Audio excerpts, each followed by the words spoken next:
El Señor esté con ustedes. Lectura del Santo Evangelio según San Juan.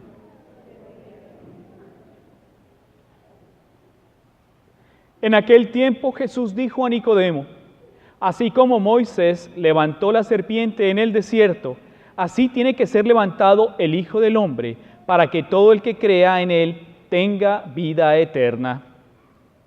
Porque tanto amó Dios al mundo, que le entregó a su Hijo único, para que todo el que crea en él no perezca, sino que tenga vida eterna.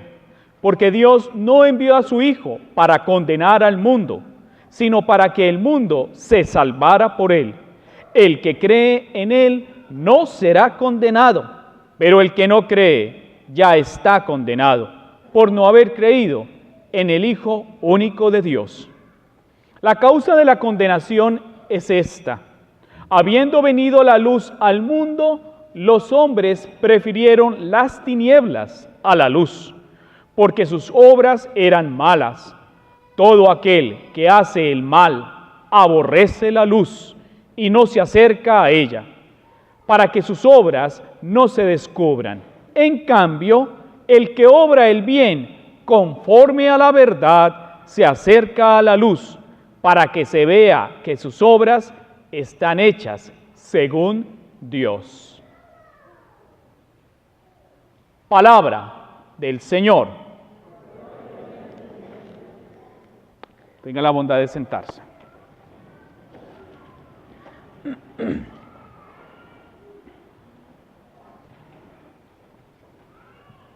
Dios amó tanto al mundo que envió a su propio Hijo para salvarlo y para redimirlo. La liturgia de la palabra, que está compuesta por una lectura del Antiguo Testamento, hoy del profeta Isaías, por el canto alegórico del Salmo y por la segunda lectura, que generalmente los domingos es del Nuevo Testamento, es de San Pablo. La carta de San Pablo, ¿a quién? ¿A quién? Miren en los libritos, carta de San Pablo, ¿a quién? A los Efesios. Y el Evangelio que acabo de leer es ¿de quién? De Jesús. De San Juan, del Evangelio de San Juan.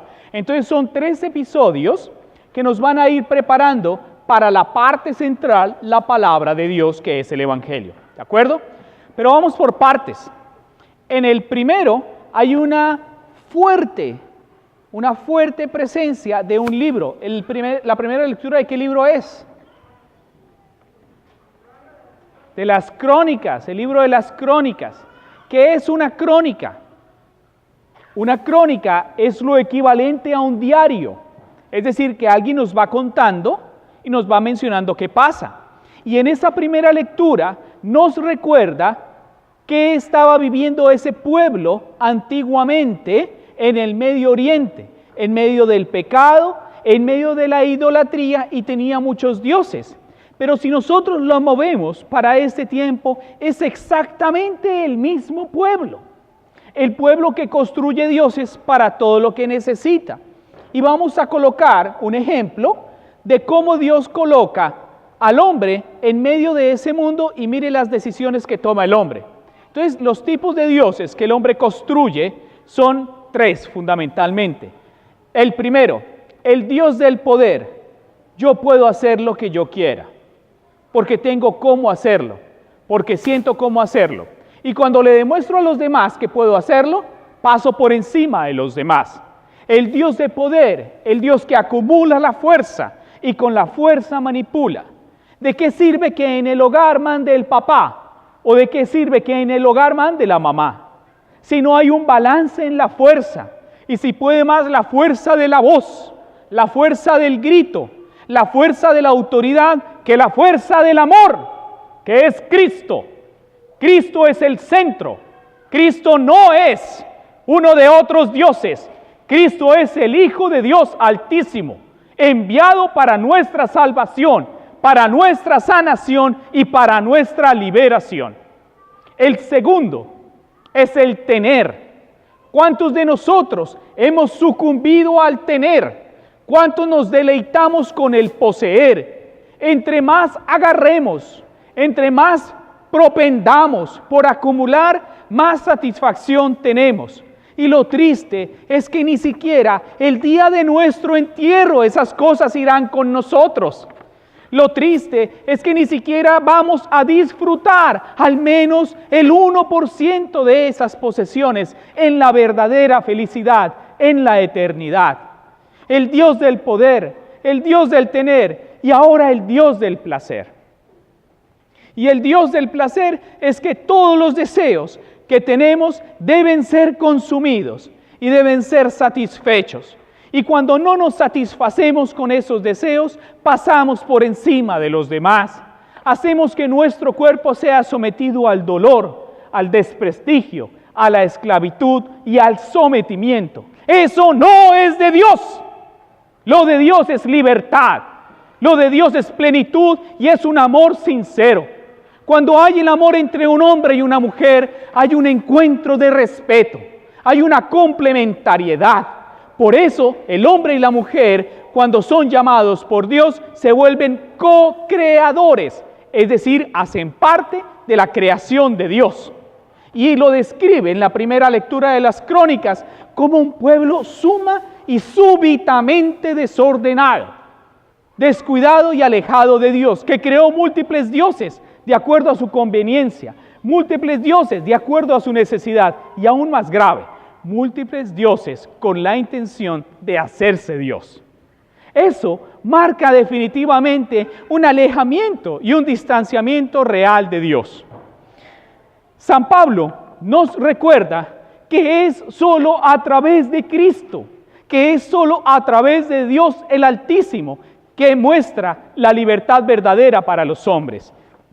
En muchas ocasiones la gente me pide: Padre, ¿puedo pagar una misa por esta oración? Padre, tengo esta intención. Padre, me anunciaron cáncer. Padre, estamos con dificultades con migración. Padre, tenemos un hermano en la cárcel. Padre, tenemos un enfermo. Y todos buscan dones, pero nadie busca al Señor de los dones, a Dios, al centro de nuestra vida. Y buscamos la manera de cubrirlo, la manera de satisfacerlo por nuestra voluntad, pero nunca abriendo el corazón a Dios, para que Él toque el corazón del hombre y lo convierta. ¿Es suficiente el agua bendita para cambiar la conducta de un niño? ¿Y dónde están los papás? ¿Yo cómo le voy a exigir a mi hijo adolescente que deje de andar en pandillas, que deje de tomar drogas, que deje de beber alcohol, cuando yo, su papá, llego a mostrarle a la esposa con agresividad quién es el que manda en la casa? ¿Cómo yo le puedo educar a mis hijas que se vistan decentemente, que respeten su cuerpo, que valoren su ser, cuando yo como mamá no respeto a mi esposo en la forma como me visto? ¿Cómo exigimos a los demás libertad y respeto cuando nosotros no lo expresamos? Eso no es de Dios, porque hemos hecho de nuestra voluntad el Dios, de nuestro querer el Dios, de nuestro parecer el Dios. Por eso el amor es bien confuso de entender. Y la tristeza que uno encuentra en la mayoría de las crisis de pareja es: se acabó el amor, padre. No se acabó el amor, se acabaron las ganas de consumir, se acabaron las ganas de mandar, se acabaron las manos de manipular. Eso no es de Dios, mis hermanos. Lo de Dios es libertad.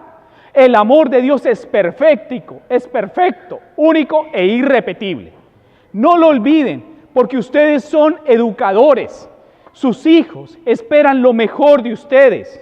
Y ustedes pueden cambiar la historia de sus hijos. Ustedes pueden educarlos en la fe para que vivan con libertad, para que vivan con respeto y para que alcancen la verdadera felicidad, que no es solo dada en este mundo por lo temporal y lo material, sino que es garantizada en la eternidad. De ahí, apreciados hermanos y hermanas, que nosotros no podemos desestimar la oportunidad que tiene la Cuaresma encontrarnos humildemente con Dios, reconocer que quizás se nos ha ido más de una vez la palabra para ofender al otro, se nos ha ido más de una vez un sentimiento en el corazón para desatar el odio y el rencor, que en más de una ocasión hemos sido ligeros en el pensamiento y en las miradas, no solo para hacerle el ridículo al otro, cuando solo lo reducimos a un objeto de placer o a un objeto sexual. Este domingo el Señor nos invita a que tengamos como centro la presencia de su amado Hijo, nuestro Señor Jesucristo, que verdaderamente el centro de nuestra vida sea Dios. No desperdiciemos la vida. La vida es un regalo y es una oportunidad maravillosa para ser libres, para ser felices. Los sacramentos son una invitación de Dios para hacer de nuestra vida un caminar seguro, firme y certero hacia la morada eterna. La libertad, mis hermanos, no es hacer lo que yo quiera, como yo quiera y en donde yo quiera. Eso no es la libertad, es ser esclavo de mis deseos, es ser esclavo de mis conceptos, es ser esclavo de mi intelectual manera de ver la vida y no de la manera como la omnisapiencia o la perfecta sabiduría de Dios me muestra a diario. Yo les invito a que en este domingo tengamos como propósito firme encontrarnos con un amor incondicional de Dios. Y el amor incondicional de Dios es abrirle el corazón y decirle: Señor, yo no puedo en ocasiones controlar mi temperamento, yo necesito de ti. Yo necesito sanar la relación con mi esposo, con mi esposa, con mis hijos. Yo necesito bajarle un poco al orgullo y a la soberbia que no me permiten verte en el compañero de viaje que es el papá de mis hijos o en la compañera de viaje que es la mamá de mis hijos. Yo te pido, Señor, que me ayudes para que pueda entender que en el mundo no existe únicamente lo material, lo poderoso y lo placentero, sino que hay otra realidad mucho más profunda y mucho más sincera. Mis hermanos y mis hermanas, que este tiempo de Cuaresma siga siendo esa invitación. Ya estamos muy cerca del misterio pascual, el misterio por el cual la redención del mundo llegó por Jesucristo, quien en su vida, pasión, muerte y resurrección es la garantía de la felicidad eterna. Vamos a continuar nuestra celebración eucarística colocando en este altar todas nuestras necesidades, nuestras dificultades, incluso nuestra voluntad, para que nuestra voluntad, unida a la voluntad de Dios, sea una sola, en perfecto uso de la libertad, del amor de quien en la cruz, al extremo mismo de la muerte, demostró cuánto nos ama. Que así sea.